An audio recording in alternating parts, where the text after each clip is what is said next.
Asking my son's teacher if my son and autistic nephew can be placed in separate classrooms next grade. Now my sister is yelling at me. My son and my nephew are both 6 years old and were placed in the same class at the start of this year. My sister has loved it for my nephew. He's autistic and has a lot of trouble socializing and with overstimulation. He's known to have meltdowns in class, and there were times my son was asked to stay with him while the class was evacuated. I had to step in and speak to the teacher as well as the principal about this because my son was terrified. They were seat friends all year and they are the only two kids who never got a new seat friend.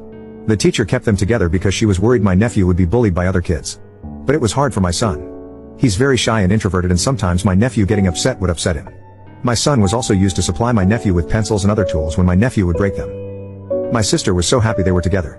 My son was miserable and I hated seeing him that way. My sister went to the school a month ago and requested they be kept together next grade. She mentioned it in passing during a family barbecue. I asked her why she did this and she told me it's working great for my nephew. I told her it wasn't working out great for my son, and while I love my nephew, I don't want my son to feel like he always has to be responsible